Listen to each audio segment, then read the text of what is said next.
Hello and welcome to another episode of Two Guys and a Chainsaw. I'm Craig. And I'm Todd. And I am introducing the movie this week because I picked it. This week we're doing 1986's Gothic. The reason that I picked this is because for the first time in my 20-year career as an English teacher, I am teaching Mary Shelley's Frankenstein. I started working on it, preparing it for my class and stuff, and I got so into it. Like, I am just consuming everything Mary Shelley and everything Frankenstein I can because I'm so into it. And I remembered this movie, and I knew what it was about. I knew that this movie was about the night that Mary Shelley conceived the idea for Frankenstein, and I'll talk more about that in a minute. But for whatever reason, I don't think that I had seen it, but now I'm not sure. Having watched it again, I think maybe I've seen it, but really, if that's the case, it shocks me that I don't remember it, because this movie is crazy. This movie is batshit crazy. And I remember this movie very well because the cover art of the poster, which then therefore became the VHS art on the shelves of our local Blockbuster. Right. It's very clear. It's this demon kind of hunching over this woman who's laying over this thing. And immediately, the 16-year-old Todd is not interested in this movie. I think it was the same for me. Yeah. He's way more interested in the Slumber Party Massacre, half-naked buxom babes between the two legs of the driller killer with his, He literally looked at this movie and said, nah, this is not for me. This is going to be too whatever. It's going to be too artsy. Highfalutin. Yeah, it's too artsy. You can tell, right? I know, which is interesting to me because 43? I think I'm 43. 43-year-old Craig looks at that box art and I'm like, oh my God, that is so compelling. Right? It's Natasha Richardson who plays Mary Shelley in the movie, on her back, draped over a bed with her hair flowing down to the ground, and this little demon perched on her chest. And it's inspired by a famous painting called The Nightmare, which features prominently in the movie, and the scene on the box art is, a scene directly pulled from the movie. But I think you're right. I think I felt the same way. I was like, no, this is going to be some artsy-fartsy period piece, not interested. Yeah. And so I don't recall ever picking it up. But I was excited. Okay, so I was already excited about, the connection to Frankenstein and all of that stuff. But when you and I talked about it last week after the show, I got even more excited about it because you pointed out that it's directed by Ken Russell, who we've done at least one of his movies before. We did The Lair of the White Worm, is that what it's called? Which I had no interest in seeing, and in the beginning, I'm like, oh, God, this is dumb. And then it just got crazy, and I ended up really liking it. Yeah. Well, full disclosure, if you don't know who Ken Russell is, he's a British director, and he's the kind of guy that I would have been into in college because I was really into film and I was really into esoteric, artsy kind of stuff. I was seeking this stuff out. I didn't happen to hear of Ken Russell at that time, but he is well known for doing all kinds of crazy shit. And I admire the guy because I like people who have a singular vision, who follow it unapologetically, and who are artistic and smart and actually have something to say and are not pretentious. And I kind of feel like everything I've seen of Ken Russell so far checks most of those boxes. Like you said, we did Lair of the White Worm, and I think I haven't gone back to listen to our episode on that, but I'm pretty sure that we thought it was quirky and weird and interesting and funny, yet we felt like probably it was a little above our heads. There were things here that this guy had in mind that he was saying that we couldn't possibly cover in an hour-long podcast. But it was seriously entertaining regardless. And I also watched the film Altered States. Yeah, I haven't seen it. Yeah, you've probably seen it on the shelves for decades and heard of it. But I actually ended up watching it here in Beijing in some little film festival that they were doing horror films. And I thought, this is the most bonkers movie especially like 3/4 in, it's just weird as hell. And yet I liked it. I thought this guy's saying things that, I mean, he's communicating something. Like art should communicate something, feelings, emotions, whatever. And despite the fact that I thought the movie kind of went off the rails 3/4 of the way through and got stupid, I still felt like I admired this guy and I respected, and I walked away from that experience of watching his movie. I'm still talking about it today. These are the kind of movies that I think Ken Russell makes. Yeah. He's made a number of films. He's done music videos. He's done all kinds of stuff. He's made horror movies. There are a couple that he's made that I'm pretty sure we'll cover on this podcast at some point, just because they're notorious for being extreme and shocking and whatever. I love that. I do too. He's really unique. That's what I like about him. You know, Julian Sands is in this movie, and he had just come off of the movie that he was nominated or won, I don't remember, an Academy Award for. It was another period piece. I just had it in my head. Now I'm not going to be able to think of what it is. But he came off of that movie and did this movie, which is also a period piece. And he talked about how the experiences were so different, because he talked about how the film that he had made, the first one, the director, everything was so proper and everything was so perfect. And then he came onto this movie, and it was a period piece, much like the first movie that he had done, but this guy's method was just so much more gonzo, and it was so much more about trying things and experimenting with things and letting the actors try different things. I could totally see that, yeah. Yeah, me too. And you said something about talking about the experience of seeing altered states. That I would say that about this. This movie is more of an experience, It's an experience than a movie. 100%. You're absolutely right. And that's what this is what I admire so much about this movie, is that, so this film is centered around the historical event of Mary Shelley and her friends coming together at Lord Byron's estate and having a party, as they did at this time before the internet, and she came away with it, inspired to write Frankenstein, and did. Right. Not only did she come away with it, inspired to write Frankenstein, but one of the other people at this party came away with it, inspired to write a story about vampire, which ended up sort of setting the stage, really, for the Gothic vampire tradition and inspiring Bram Stoker's Dracula, among others. So right. It is a singular moment that we can identify in literary history where authors came, and it's kind of a magical moment. And so it makes sense to make a story about this moment. Oh my God. And it's such a wonderful story. And Ken Russell had said that he had been interested in making a movie about this story for like a decade.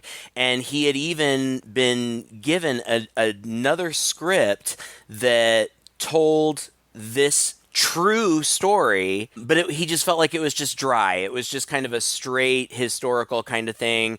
And so then when he got this script, he said it was very visual, and there was so much that he could do with it visual, and he thought that he could make it really scary. I don't know if it's really scary. It's creepy in parts, but it's an hour and 25 minutes long, and really not even that long. If you cut out the credits, it's more like an hour 20. It's a short movie, but it took me at least 2 hours to watch it. Because you were stopping it, right? You're making all notes. The time. I was literally looking shit up on Wikipedia. Me while too. I watched this movie. I was like, I know these are real people, and the things that are coming up in this movie, I'm like, I got to Google that. Like, I need to know more about these people, and it did not disappoint. That was the thing. This movie, look, I got on IMDb after I watched it, and I looked at the trivia. There are 9 trivia points on IMDb. That is way too few. I know. I'm disappointed in humanity. I'm disappointed in the collective consciousness of the internet that there are only 9 elements of trivia of this film that requires, 90. This movie is so deep. It's juicy. References historical events. You're right. It's juicy. It talks about people. This is like the Entertainment Tonight of 1819. Exactly. It really is. It is like all of the interesting shit that was going down with these very interesting people who ended up having an impact on literature, on culture, on all this stuff, who came together on this magical night and birthed this thing. Why are there only 9 dumb things in the IMDb trivia about this movie? Ken Russell and his screenwriter, Stephen Volk, are super clever because they managed to weave a lot of interesting historical facts into a screenplay that ends up not only including those historical facts, but being highly entertaining and, in my view, placing you in the moment. I felt like I was there this night with these people who were doing all these drugs. They're drinking this thing called laudanum. Yeah, which is, I looked this up too because I was super interested. It's like a 10% opium extract mixed with alcohol. Like, these people had no idea what they were doing. Like, this is the equivalent of like mushrooms and LSD. Right. They used to use laudanum to treat opioid addictions. Samuel Taylor Coleridge, famous romantic poet, was addicted to opium, sought medical treatment for his addiction, and they prescribed him laudanum, which he then became incredibly addicted to. Like, what an insane time to document in a way. But basically, a bunch of people get together for a party. They get super, super high. They themselves come to this party with all this baggage. They're all fucking each other. Oh, my God. They've got all these, like, weird-ass relationships that only, like, super rich British people at this time who had estates and manors and nothing else to do with their time could do. Then they take these drugs and have a party and, like, go crazy. And I have to imagine, to be honest with you, that their real-life experience couldn't have been too far removed from what we saw in this movie. It probably was not. That is what is so fantastic about... So in researching Frankenstein, I'm reading all of this stuff about Mary Shelley, and the thing that always stuck out in my mind was that she wrote... I mean, if you've read Frankenstein, it's so great. It is, and I've read it. It's not what you think it's going to be, because it's not like the Universal movie at all. The Universal movie is just the most exciting part, the monster part, you know, bringing somebody to life and then the monster being scary, blah, blah, blah. That's really not what the book is about at all. In fact, in the book, the monster is highly articulate, intelligent, lonely, a totally sympathetic character who has been abandoned by his creator, which is what this is all about. Yep. This movie, too. Anyway, great book. But the thing that always stuck out to me was that Mary Shelley began writing this book when she was 18 years old. It was published when she was 19, but she started reading it when she was 18. Unbelievable. It is unbelievable. But the other thing, then, if you look more into her life, she and her friends were scandalous. Yes. They scandalized Europe. Mary Shelley was 16 when she fell in love with Percy Bysshe Shelley, another very famous poet who was already married. They began an affair that carried on and produced a child until his wife died, and then they were able to be married. Yes. She was an adulteress. Her son was a bastard. Her husband was a free love guy. You know, this is far. Oh, yeah. Lord Byron was scandalous because of claims of incest and all kinds of crazy shit. Lord Byron didn't give a shit about anything. If you read about Lord Byron, and I watch this movie and I think, yeah, he must have been this way. Like, this guy didn't give a shit about anything. He was totally about following his own whims and doing his own thing and whatever. You know what, like... I don't want to say this out loud, but like, can't find fault with the guy. Like, follow your own path. Well, I'm right. You know, that's the thing. They were free thinkers, far ahead of their time in a way. Mary Shelley justified her relationship with Shelley by saying, you know, why do we put limitations on love? You love who you love, and marriage or no marriage be damned. Who cares? They were hippies. Yeah, they were artists. They indulged in mind-altering substances, and they practiced free love, and they did. And so Byron was not like literally or legally run out of England, but because he was so disreputable socially, he moved for a time to Switzerland. Mary, I don't remember what her maiden name was, but Mary Shelley, Percy Bysshe Shelley, and Mary Shelley's sister all came to visit Byron, and Mary Shelley's sister was having an affair with Byron. Yeah. And, the movie paints this evening as entirely hedonistic, which it may very well have been, because they were all about free love and all of that stuff. Yeah, it could have been. So all of that stuff is true and makes for such a fascinating story. And what happened was, this was like historically a really bad summer. There had been some sort of natural occurrence where, for whatever reason, the weather was just really bad that summer. And so on their visit, the weather was terrible and it was raining, and so they were forced to stay inside and amuse themselves. And so they amused themselves by reading German horror stories. Yeah, Phantasmagoria. Right. A French anthology of German horror stories, translated and published in 1812. This is the time that we're talking about, yeah. Right. And once they had done that, then the story, who came up with the idea, most people attribute it to Byron. Byron challenged them to see who could write the scariest ghost story. And they didn't sit down and write them all in that night, but it did inspire Mary Shelley to write the short story that she would then expand into the novel that became Frankenstein, that she published anonymously because women weren't respected at that time. And the other guy, the doctor who was there too, Dr. Polidori, John Polidori, yep. He went on to write The Vampire, Vampyre, which is believed to be the first instance of kind of the sexy romantic vampire. Before, they had always been kind of monstrous and demony, but he wrote about a vampire who was good looking and charming and seductive, and many believe that that's where Bram Stoker was inspired to write Dracula. So it's such a cool story in itself. And then this movie tells that story, but then the movie posits a world where I don't know, it gets really weird. They in coming up with these ideas for these stories, they literally manifest them. I think that's what the movie wants us to believe. But yeah, maybe. Yeah, okay. I know I've been rambling for a long time, but I just wanted to say the first 45 minutes of this movie tells all of that true stuff, and it's fun, and these actors are all great, but as it was getting close to the halfway part, I was thinking, this is fun watching, kind of their hedonistic shenanigans, but we're almost halfway in, and, nothing really scary has really happened or anything. And then it just got bat shit crazy. For the last half of the movie. For the last half of the movie.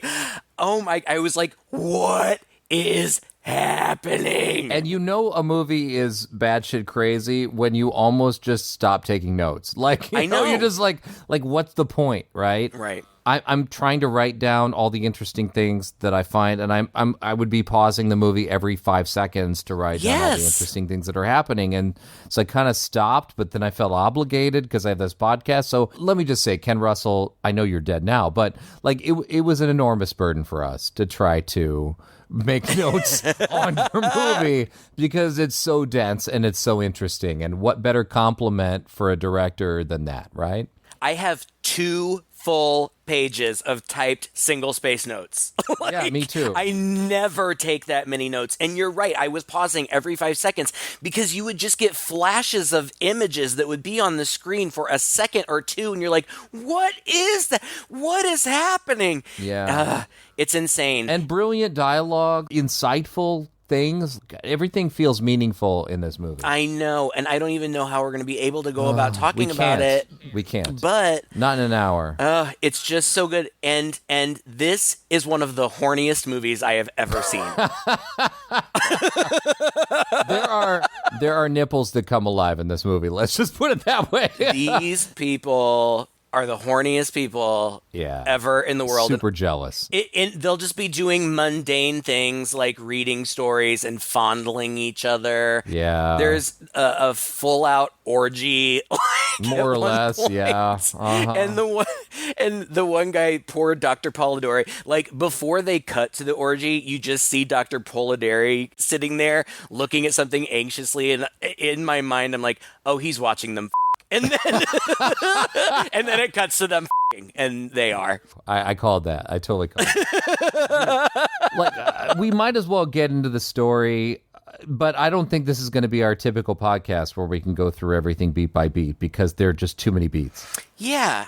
Honestly, that first 45 minutes is basically the story that I told, just playing out. There are a couple things I do want to point out, though. Okay. First of all, we've got an all-star cast. Julian Sands is Percy Shelley. He's referred to as Shiloh through this by Lord Byron. It was A Room with a View, by the way. A Room with a View was the movie. Oh, there you go. Okay, yeah. Alba Byron is Gabriel Byrne. Claire, Mary's half-sister. We've got John Polidori, who was played by Timothy Spall, who many people nowadays might know as Peter Pettigrew from the was that him? Yeah, from the Harry Potter series. Yep. And Mary Shelley, who was obviously what's her name?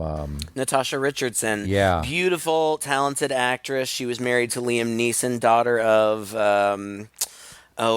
Vanessa Redgrave. Yes. Died tragically in a skiing accident, which was terrible. I'm pretty sure she had kids, and I don't remember, but she was a beautiful, beautiful actress, probably, in the prime of her career at the time of her death. That's too bad. And she's great in this movie. This is her first movie. She is fantastic in this movie. And then the music by Thomas Dolby, and anybody who's really into music, like Thomas Dolby has a long and well-respected career in the musical field, a pioneer of electronic music, really behind the scenes, a huge inspiration for a lot of modern musicians, and the music in this movie is just fantastic. It's very good. It's so good. It just always fits the scene, and sometimes it feels a little more modern and electronic. Sometimes it feels very older. Appropriate to the period. It's just so it feels good. appropriate to the period, but in heightened moments, it does get a little more synthy and modern, but it fits. It makes sense. It does serve to heighten those moments. The music is great. It's beautifully shot. There's so much good about this movie. It's absolutely gorgeous in its shooting. It takes place in this big Gothic mansion. The rooms that they are in are palatial. Like, they're just enormous. And then sometimes they'll be in very confined, like, narrow, dark hallways. And the lighting is beautiful. The costume, it's a beautiful period movie. Take all of the horror out of it, and it's a beautiful period movie. It really is. You could you take all the horror out of it, and you're in some sort of Jane Austen type, kind of like thing. And I love the fact that it's sort of bookended by this tour group. So there's this, at the time, tour group. Lord Byron's house apparently was very popular at the time.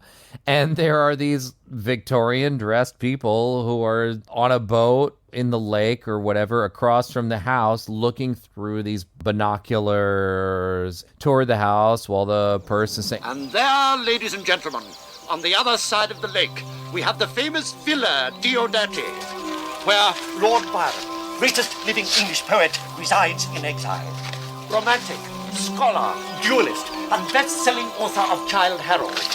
He was forced to leave his native land after many scandals, including incest and adultery with Lady Caroline Lamb. Mad, bad, and dangerous to know, she called him." This gets bookended later on when we get a modern tour group at the very end of the movie doing the very exact same thing, kind of showing that this thing, not only is it interesting to us now, but it was interesting to the very same people in the past. Right. And then, my God, the movie kind of assaults your senses with just weird imagery, which is something that the director tends to do, in his films.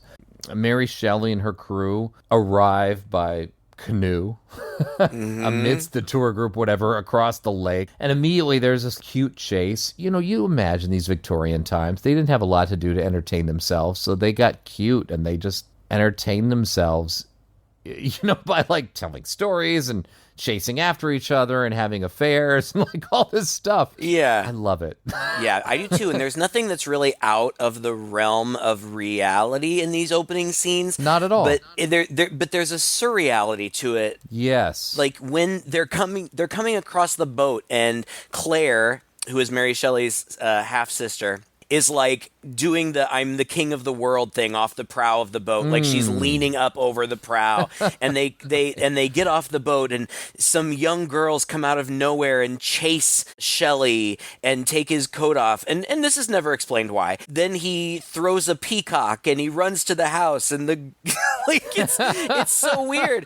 When they get inside, Byron appears at the top of the stairs in front of a huge portrait of himself. Yes. Oh my God. And then just such weird things, like Mary goes upstairs and runs into a giant goat, and Which has like, the goat itself has like giant tits. yeah. So weird. And Byron's like, "Oh yeah, I don't go anywhere without my menagerie." This is true. Lord Byron was an animal lover. He had multiple pets, both domestic and exotic, that he had with him all the time. Crazy. We meet Dr. Polidori, who is commissioned to write Byron's biography. Again, historically accurate. And they're all drinking laudanum. And then Byron says something like, "Sometimes when I look upon a face that I have loved, I only see the changes that death will make." And so he's obsessed with death. Yeah. He's just a weird guy. He's a weird He's dude. very enigmatic. He seems to be magnetic. Like everybody is drawn to him. Everyone's drawn to him. But he's also a dick. It's like an intentional eccentricity, right? Like he himself sort of takes pleasure in the fact that he's a man who doesn't have to worry about shit, right? Like he doesn't need a job. He's got an inheritance. He has this manor, well, this isn't his manor. I think they rented this place, right? It's rented, yeah. Uh-huh. But anyway, like a lot of people that we read about in literature from this time are of a certain class where they don't have to worry about anything. Right. So they can go off on their fancies, and they can, write stories, and they can do whatever, and they can be weird and eccentric and free love and whatever, and they really don't have to worry about anything. So he's got this menagerie, he's got this servant, he's got this guy doing his biography, and they're in this fancy place, and it's kind of fun to step into this world a little bit and experience it through them. But in the same sense, he's also cute about it, and so sometimes, but then sometimes he's also violent. Yeah, he's a dick at times. Claire is infatuated. They're having an affair. Claire is, by the way, Mary Shelley's half-sister. She's like a stepsister of hers, yes. Remember, I'm Swiss, you beast. Ah, but of course. Switzerland is a selfish, cursed, swinish country of brutes. It just happens to be placed in the most romantic region in the world. Only the English are more unbearable. Which is why I am here, the imprisoned poet. The exile lord. The fugitive. Fugitive from what crime? From fact and fantasy. Tell the truth, Albert. He's the devil. Show them your cloven hoof. She kneels down to take his shoes off, and he kicks her like across the room, and she hits her head on thing by the fireplace, and then he holds her head to the fire, and then they make out. Like, this is the weird dynamic of these people. Like, they just are so passionate in every moment, but it usually leads to sex. And like I said, this is the horniest movie ever. They're all like, yeah, Byron is f***ing all of them. Except for maybe he's not f***ing Mary Shelley, but the rest of them, yeah, all of male them. or female, it doesn't matter. Yeah, and when I say that this is the horniest movie, like it's hot, I think. Like, I agree. It's really hedonistic and sexy, and 16-year-old me would have worn myself out watching this movie. No shit. For sure. For sure. There's guy on girl action, guy on guy action, naked Julian Sands more than once looking good. Like, dang. Yeah. It's an erotic film. It is. Honestly, and this is probably why, 10-year-old Todd was maybe a little turned off by it. He could kind of see it by the cover. Yeah. 16-year-old Todd should have taken a second look at this.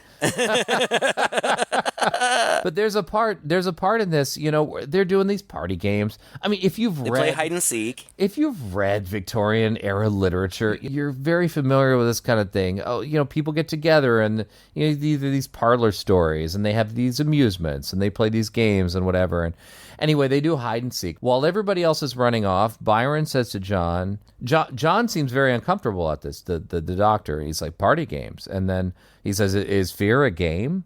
And Byron, it's like, you will play. As long as you are a guest in my house, you will play my games. And he's like, okay. I think I'm going to go off to bed. John sets himself apart from the group pretty early on and is very uncomfortable, and that kind of comes to play later on. But there's this very interesting soundtrack, and we just get this tour de force of the mansion, which might as well be a tour de force of our imagination. I feel like the mansion itself in this movie is not even a real place. It's just room upon room with fantastical things in it. There's a suit of armor with snakes on it. Somebody stumbles into a room with an automaton. I think it's Percy who comes into a room that's kind of dressed up like the Arabian Nights, and there's this automaton. And an automaton, I mean, it's like a robot. It's an like animatronic. Yeah, animatronic kind of the era that is a belly dancer. And she moves back and forth, and then she drops her top, and then she drops her pants, and then he pushes her nipple, and then she drops her underwear, and then he looks at her, and then it kind of swacks her away. It's cute. Well, and it's all very surreal because it's supposed to be an animatronic, but it's a person. It's obviously you can a person tell in it's a a suit. person in there, but yeah. I don't know. I mean, yeah, for the movie, yeah. And everyone is going different places. Some people going to the cellar. Mary Shelley is running around, and the music is it changes based on where they're going. Number one, we're talking about sort of the genesis of Frankenstein in a way. And so there are lots of moments in this movie that are referencing that and are making that connection. And the fact that they're these mechanical dolls, these sort of creations of man that are nevertheless not natural throughout it are obviously a visual reference to that sort of thing. And I thought that was cool. Like, there are moments where they cut back to them in the parlor and they're talking amongst these automatons that are playing the piano or whatever. They're kind of messing around. Well, the game of hide and seek ends with Percy Shelley naked on the roof in a lightning storm. Yeah, that's pretty pointed. You're right. They get him back inside, and then they're all sitting around talking, and he says, lightning is the fundamental force of the universe, the ether, the spirit. And he talks about studying old scientists. I think one of the ones he mentioned was Agrippa. These are the occultist scientists that Frankenstein, the maker, not the monster, studies in the novel. So yeah, it's really immersing itself in the details of the novel. Shelley talks about how he surrounded himself with the instruments of life, and Byron calls him Shelley, the modern Prometheus. Yeah. The original title of Frankenstein is Frankenstein or the modern Prometheus. It's super interesting. And the whole thing about electricity is interesting because that is really not a product of the novel. Frankenstein does show interest in electricity as a child, but in the novel, he pointedly does not explain how he reanimated the monster. Like, he makes a point of saying, I did it, but I'm not going to tell you how.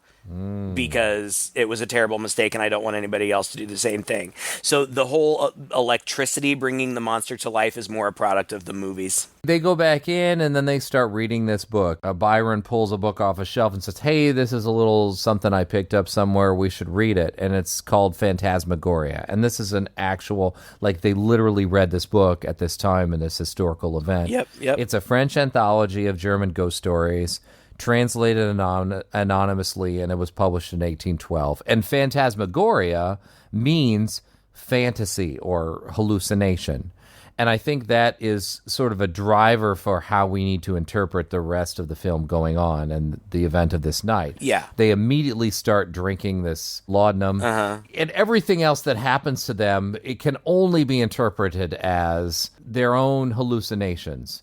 And it's all rooted deeply in their own problems and issues. So that's what makes the movie so interesting, I think. Mary Shelley, we learn, has had a child that was prematurely born and died. All these things are historical facts. Right. And she's haunted. She was fascinated with creation and birth. Her own mother died in childbirth with her, which haunted her whole life. And then in her relationship with Shelley, who was the only man that she was ever in a committed relationship with, she was pregnant 4 times, but only one of those kids survived, and only for a while. Yeah. Died young. There are huge themes of creationism, birth, being the act of being a creator and creating life. These are huge themes in Frankenstein. It's great. Yeah. And it plays out here, and it's alluded to, but I feel like if you know the history, it enlightens the experience of the movie. It just makes it even more fascinating to know that it's true and compelling, and there's even more to it than the movie has time to divulge. It's so, I love it. And you know what also I love about this movie is that it talks about the act of invention, not just in the invention of like a monster or whatever like Frankenstein, but it talks about inventing stories and inventing monsters in your head. At one point, Byron proposes, and again, this is historical, why don't we invent our own ghost stories? And so the rest of the movie revolves around this idea that through their imaginations, they have invented ultimately like this creature that is haunting them. I think it's different for each person here, but in essence, the movie carries through this theme that they have created something through their imaginations and through their hallucinations or whatever, that then therefore they end up feeling like God, and that they then, because they're so threatened by their creations, because they're in their hallucinatory state and they're haunted by it, they feel the need to destroy. And that has parallels to, number one, Frankenstein, right? That's the Frankenstein story. There's a monster is created, and so the man is God suddenly, but then the creation runs amok, and then they feel the need to destroy it, but then you have sympathy for the creation. It becomes complex. Yeah. It's the same thing with this story, and the same thing with this movie. It's the same thing thematically. By the end of the movie, they're all saying, well, isn't this how God is? Like, he's created his creation, but maybe his creation's run amok, and now he wants to destroy his creation, but the creation's too powerful. The creation destroys God itself. It's a threat to God. It's so interesting the way that this plays out in a very real way in filmic form. I think so too. And, being in the depths of really studying Frankenstein right now, this is just also fascinating to me. But yeah, when they're telling their stories, or when the contest is suggested, Dr. Polidori suggests a story about a fiend that sucks women dry of their blood. Obviously, that will eventually become the vampire. Then they have the orgy. Hot while Polidori watches. Yeah. And then like a tree gets struck by lightning and they're fascinated by that. I think it's Byron. It's either Byron or Percy, I don't remember. It says something about how it's more exciting to make a ghost than a ghost story.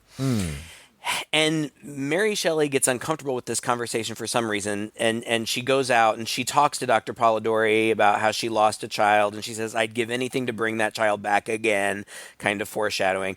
And then they have this seance, for lack of a better word. They have a human skull. They all stand around it and hold hands, and Byron says, conjure up your deepest, darkest fears. It's like they want to make a ghost or something. So Claire convulses, like it looks like she's coming for 30 seconds. She's foaming at the mouth. But then she's going, stop them, Daddy, they're hurting me. What is happening? And she breaks from the circle and falls to the floor, foaming at the mouth. I was not surprised that Claire had daddy issues.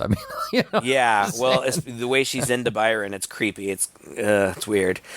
They take her upstairs, and this is when weird stuff starts happening. Mary says that Claire has had episodes like this since she was a kid. She calls it Claire's horrors, and she says that there was one time that, she had one of these fits and her bed started shaking.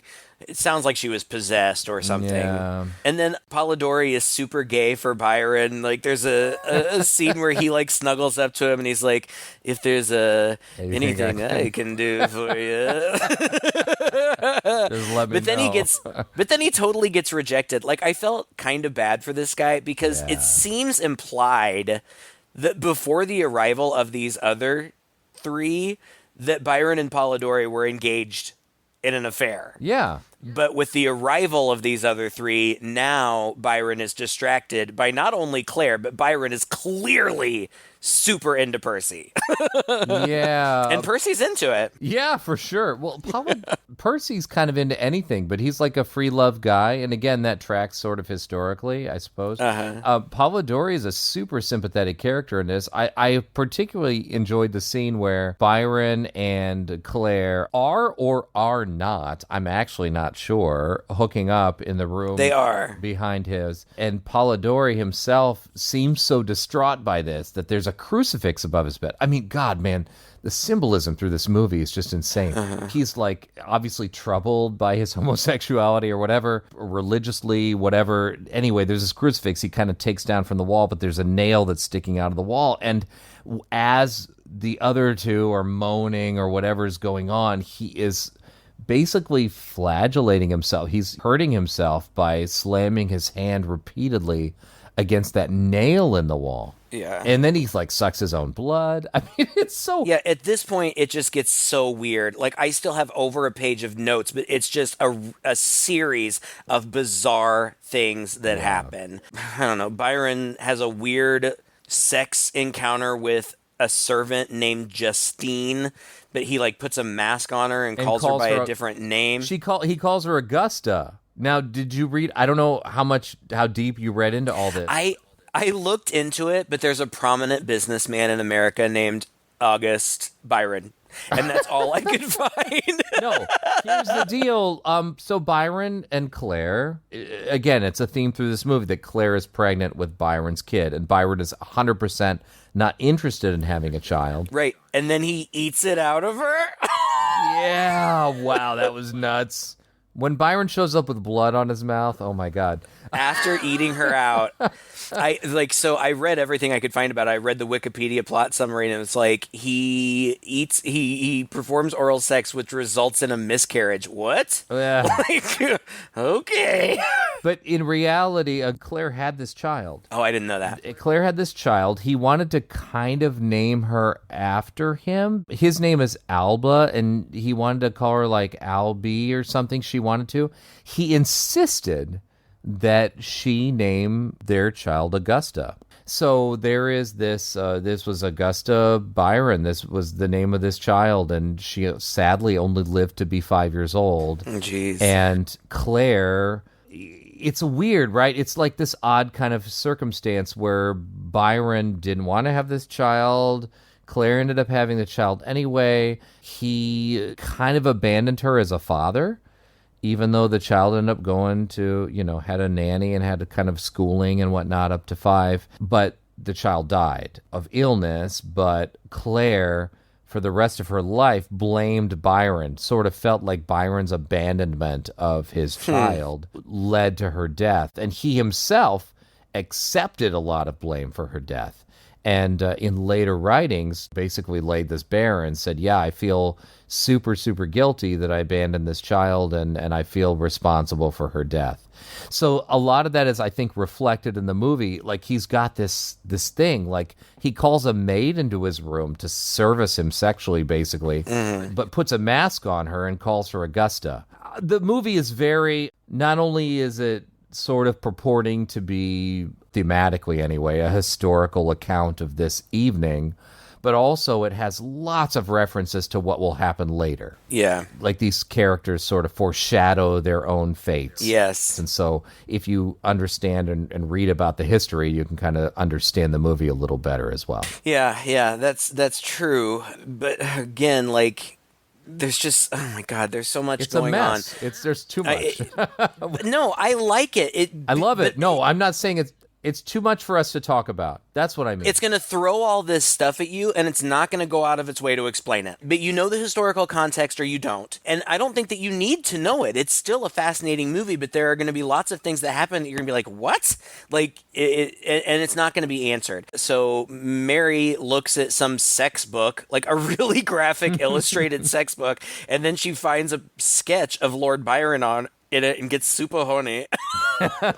and then she looks at that painting, The Nightmare, and has that dream that she's in it, where there's a little demon like perched on her chest, and she wakes up terrified and thinks she sees a Frankenstein type monster outside of her door. But Percy wakes her up and says it was just a dream, and she's like, no, there's a weird noise outside, go check it out. So he goes out to the barn and he sees something too. He sees some kind of weird creature and a giant spider, and he is then freaked out for the rest of the movie. Yeah, he's kind of gone for most of it. he comes running in and he's freaking out to Byron, and he's like, I have narcolepsy and I never know if I'm like asleep and dreaming or awake, and he's freaking out. And Byron like caresses him. Percy is on the floor like clinging to Byron's leg, and Byron tells him, you need to forget about those women. Poets are for each other. Yeah. And starts kissing his neck. And it's so hot. And then Mary walks in and cockblocks him, and he's super mad about it. Oh God. And then they have a big fight that also involves making out, violence and making out and fondling in a pool room. I don't know. There's so much. Oh, boy. God, I don't know. It's heightened emotions. It is. The performances, like, this is all nuts, but they're so good. Like, they are just giving it 100%. They really are. The performances are intense. These are all very, very talented actors and have all done, other great films and stage work, and so they know what they're doing, and it feels very real. Even the violence, I just appreciate stuff like that, because that's difficult for actors to portray violence in a believable way, and this feels very natural and real. It's fantastic. I don't know. She tells Byron that Claire is pregnant, and he says Dr. Polidori can do an abortion. Yeah. And then Claire's tits out on the bed, and Byron climbs on top of her. Look, it's just insane. I love the bit where Byron, who's like, Claire, I see her, I have these visions, I have these dreams, I have these nightmares where Claire's nipples are eyeballs. That's Percy. He says that he sees a woman with eyeballs in her breasts, and he keeps talking about that throughout, and he's going nuts. And again, like, there's just a bunch of weird shit going on. He keeps saying it's near, I can smell it, I smell the decay, and they keep finding huge puddles of cum everywhere. I'm not sure what that was all about. I'm not sure either, honestly. But they keep finding them and putting their hands in them. I'm like, ew. Rainwater? Don't touch it. That catches the moonlight like the trail of a slug.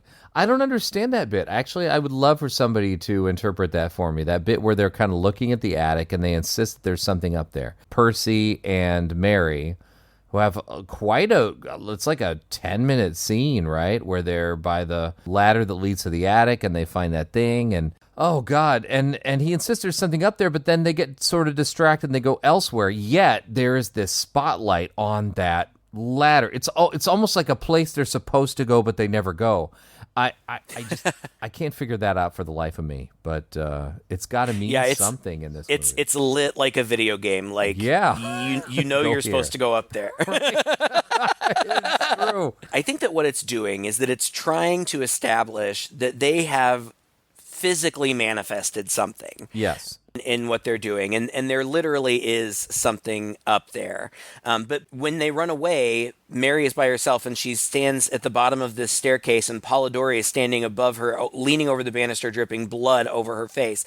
And he claims that he was attacked by a vampire. Both Mary and Percy have seen things, but Byron insists that it's just their imagination, and he says something like, we are gods, we are creators. I don't know, it gets really trippy. It does, but in the same sense, like it's like he's saying we are gods, we are creators, sort of in a literary sense, like we're manifesting something with our imagination.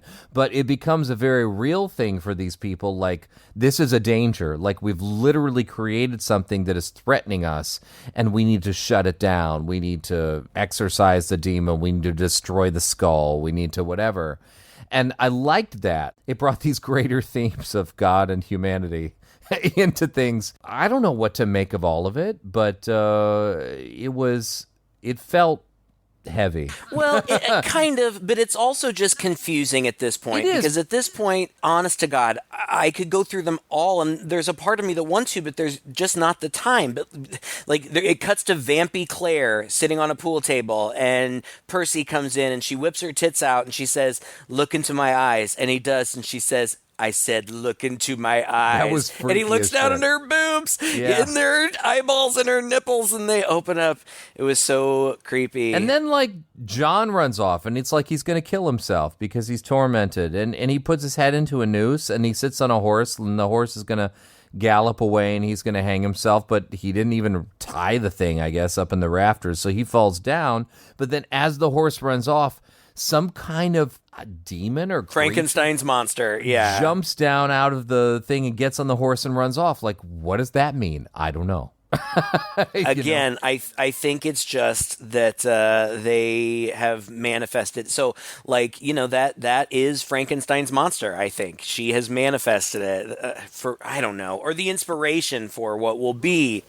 I can't go through that again. I can't. For God's sake, Mary, we can do it.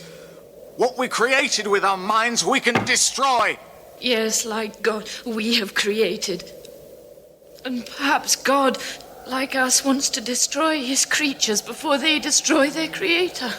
But God is already dead. And then there's a whole very heady conversation about it. Yeah. It's here, it's too late, there's no time. Yes, there is time. We must rid ourselves of our harmful thoughts. Purge. Claire understands. She knows. We must be free. And then Claire runs down the stairs in rewind. Like, I have in my note, she runs down the stairs backwards, but which is true, but it's clearly a reverse shot of her running up the stairs that they're playing in reverse. So it's got that surreal, weird things to it. And so then they go looking for her, and they find her filthy and naked and crawling around on the ground with a rat in her mouth. Yeah. And Mary says it doesn't even make any sense. She's terrified of rats. And one of the men says, she's telling us that we need to kill our fears. It's coming for us. Empty your minds. Quickly. Throw out all the hate, the horror. We can wipe it away like waking from a dream. No, thoughts are immortal. Thoughts can't die. It can die if we join together and we form one mind. Shiloh, your hand. God defy Shelley! Mad Shelley! Mad creator of light! It's your creature! It's a monster. It didn't ask to be born! Nor did any of us. It's pleading with us to destroy it. Don't you see it's talking to us through Claire? We must! And what if it goes wrong? What if we can't get rid of the horror? What if we create more monsters? Love destroys fear. Tell her! Love! What love between a mad god and the devil? Yes. Yes, I am the devil. Yes, Mary, Mother of Christ. I am the devil that has possessed your lover. Position that destroys, like your wife was destroyed by your sodomy, like every lover you've ever raped, women, men, boys, and even Augusta. For Christ's sake, Mary! Go on, tell us, my lord, how does it feel to fuck with your own sister? This is all very confusing. Byron and Shelley are convinced that they need to redo the seance because they can't exorcise. They don't believe in God, so they can't send these things that they've created out of their minds. They can't send them to heaven or hell. So what they have to do is they have to banish them back into their minds. Shelley and Byron are all about this. Claire is just swinging naked on a gate Back so they and can just forth. grab her. Right, so they can just grab her to help out as necessary. But Mary's not into it. I have no idea what's going on. Yeah. It gets nuts. In my notes, literally all it says pandemonium. Yeah. Just And crazy shit God, happens. like they're doing this thing and it's pandemonium all around, and Mary grabs a huge rock and smashes the skull, which causes like demon wind. I don't know, they're like in the catacombs and all of a sudden it's super windy. And she tries to stab Byron, but Percy throws his body on Byron's and says no, and then starts passionately making out with him. It's so hot. Oh God, Julian Sands and Gabriel Byrne. Oh boy, that was some good stuff. Then I don't even know what happens after that. So she runs out and she runs into the goat, and then she hears a child's voice calling her, and she opens the door, and then everything is nuts. I don't even know. She goes to she's like in passageways where there are multiple doors, and she pops out of one, and John's being consumed by, he's had the poison. By the way, John ended up killing himself in real life. Cockroaches are coming out of his mouth, and she's back in the room with the doors, and then she's out in a garden where everyone's blindfolded, and Byron's like going to lay a little child on something, and then she gets pulled back Super in. weird. Oh, it's just like 15 different things. And then She falls into the past where she's giving birth and the baby is stillborn. And Percy gets like pulled by in the water by some things. And I looked this up because I just knew it. I watched this and I was like, did the real life Percy die in a boating accident? And yeah, he did. That happened. She sees Byron naked and covered in leeches, which she's scared of. And then she almost jumps off the balcony, but Shelley pulls her in and throws her down on the bed. They're laying together, arm in arm in the bed, and she says, "I almost did it. If I jump off, it'll all go away." And he says, "No, the storm is over." Fade to black. Then it's the next morning, and she's sitting in front of her mirror, like brushing her hair, and she says in VO that our monsters will stay with us until it sees us to our deaths. And then she walks into the garden past a big cage of baboons Yeah. and finds everybody just acting normal. Like Chilling in the garden, having a picnic. Dr. Polidori and Byron are sitting together very intimately, like, snuggled up to one another. Both of them seem happy. And Byron says, "You're probably tired out from our little night of theater." But it was just the imagination, nothing more. I don't mind that the movie doesn't clearly lay out what happened, if any of it. Like, I'm willing to believe that they were all just stoned and kind of freaking out. That's fine. Maybe it was all a dream. I'm fine with that. Like, I don't care. I would actually rather it be ambiguous. Yeah. But he asks her, if she was in what she's thinking about, and then she basically lays out the plot of Frankenstein. Yeah. She talks about it's about this creature who's created by a man, but the man abandons him, and then the creature is alone, and blah, blah, blah, blah. And it's great. I mean, she lays it out exactly as it will eventually play out.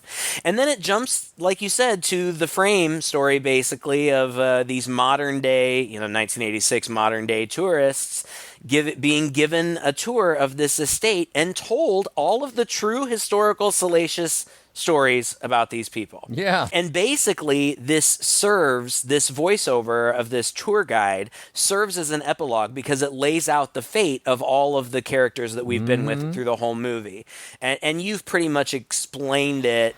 But something created that night 170 years ago lives on, still haunting us to this day. Mary Shelley's Frankenstein. And it shows like an infant under the water. And then in my notes I have the end. Holy shit. Right? It's just... See, the movie is an experience. It is. It really is an experience. We cannot do it justice. No. In fact, we should have said at the beginning, you should watch this before listening to it. Now I feel bad about that because the movie is really just an experience. Like, there's no amount of recapping we can do that would really do justice to the film or give you... It's not just a plot. It's smart and it's artistic and it is visceral and it's emotional. Visceral is a great word to describe it. It certainly is. Yeah, and it's never boring. And you might, I don't know, I guess if you're of a certain mindset, you're just going to watch the whole thing. You're just going to laugh at it the whole time and say, this is ridiculous. This is bonkers. It doesn't make any sense. I laughed out loud several times, and I think that that was intentional. And it got very mixed reviews, very mixed. Like, critics either loved it or hated it. But the ones who liked it cited its dark humor. For sure. And there are parts where things were so crazy or they would say something so absurd that I laughed out loud and I felt like they knew what they were doing. I think that was intentional. It touches all the emotions, really, at some point or another. It's not a straightforward plot. It's summation. You could just say dramatization of the night in which Mary Shelley's Frankenstein was born. Yeah. But that's an oversimplification of how dramatized it is, you know? It's a ride you're going to go on with them. And honestly, I feel like as a proponent of film, as a guy who feels like film reaches us and touches us in ways that other mediums don't, like, I feel like it's very successful in taking us on this ride and maybe even giving us the similar experience of what these people went through in their drugged up states, in their inspired states and whatever, also with the baggage and weight of all the crazy ass drama, right? Human drama that they brought with them to this event. I loved the fact that this modernized these people for me. Yeah, and humanized them. Yeah. I mean, it is historical fiction, but it's rooted deeply in reality. I read a quote from Julian Sands. He said, I think these portraits are rooted in reality. If people think otherwise, it's because of the later Victorian whitewash of them. These were not simply beautiful romantic poets. They were subversive, anarchic hedonists pursuing a particular line of amorality.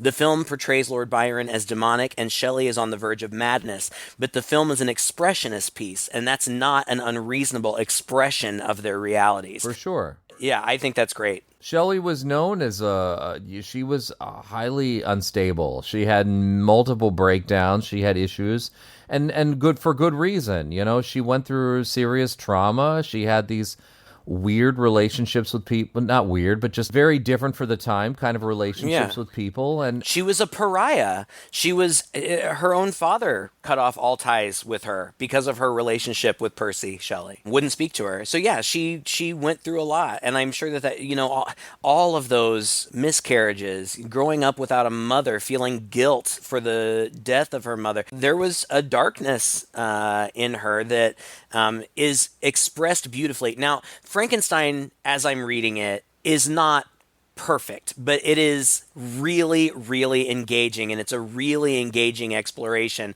of the nature of creation and what that means. And it explores other things too. I mean, it's incredibly relevant with the, you know, dawn of and advancements in AI. You know, like just because you can, should you?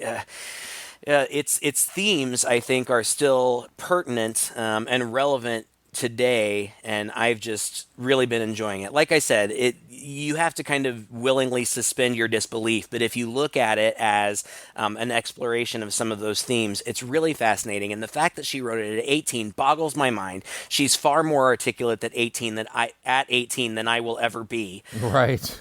How many people of this era were, though? I mean, to be honest, like, they just lived a different life. They had different amusements. I guess. They had different philosophies. I mean, yeah, you're right. I agree with you. It just boggles my mind that an 18-year-old could come up with this. But then again, like, people in this age at 13 were already becoming mothers and the weight of responsibility of parenthood. So perhaps they grew up a little earlier than their years. I know that I came to Frankenstein. I hadn't read the book for ages. I did read the book at one point, But when I was a kid, obviously I was exposed to the Universal monster story. I saw the black and white movie because my dad was into black and white movies, and of course pop culture and all that.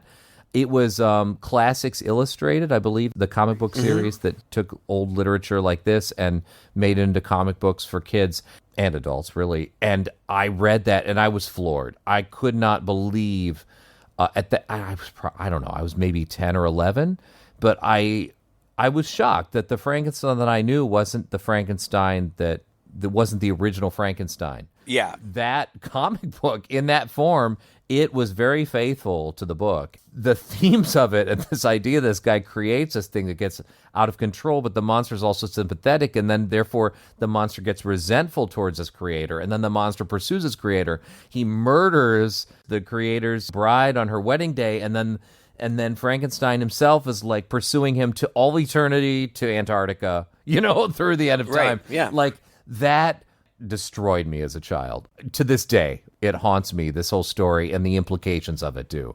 I'm really glad that we're starting off October, our series of Halloween horror stories with this, this kind of thing. Like, not only does it have its roots in these sort of classic monsters that we tend to gravitate towards during the season, but it explores it in a way that, like, I think is fun, and we don't do often enough. We don't really pursue, and maybe will be new for a lot of our listeners. I think this is a great way to set off the season, and I'm really glad we did this movie. Thank you so much for finding it. You're welcome, and thank you for indulging me. It was a lot of fun, and I still am just really enjoying this deep dive into all things Mary Shelley. I don't think that I've ever seen the original Universal Frankenstein, so that may be something we have to check out at some point. It's better than you would think. I think it kind of holds up today and to a certain extent, thematically anyway. Like, you'd be surprised at how this kind of old black and white, more or less simplified version of the tale that's supposed to be a little more salacious and exploitative actually gets to the heart of the story and is rather poignant. And then I know in 1994 there was another adaptation. Kenneth Branagh, I don't remember if he directed it, but he plays Victor Frankenstein, and Robert De Niro is the monster. I remember that one. Yeah, I think I saw it when it came out, but I don't remember anything about it. But I've read that it's a more faithful adaptation of the novel. And I just saw this morning that there's a movie called Mary Shelley, starring one of the Fanning sisters. I can't remember which one. Wow. But that tells the story of her life, and in particular this night. So still lots of stuff to dive into, and I'm looking forward to it. But anyway, thank you all for listening. If you enjoyed this podcast, the best thing that you can do for us really is to recommend it to a friend. We would love to reach an even wider audience, or you could leave us a review wherever you find your podcasts, as long as you're nice. We don't want to hear from you otherwise. And if you're a fan and you want to show us a little bit of monetary support, we do have a Patreon page where we provide, a few little extras for those who want to go that extra mile. We do some mini-sodes and some written reviews and stuff like that. And we love interacting with our community on that page and would love for you to join us if you're so inclined. Until next week, I'm Craig. And I'm Todd. With Two Guys and a Chainsaw.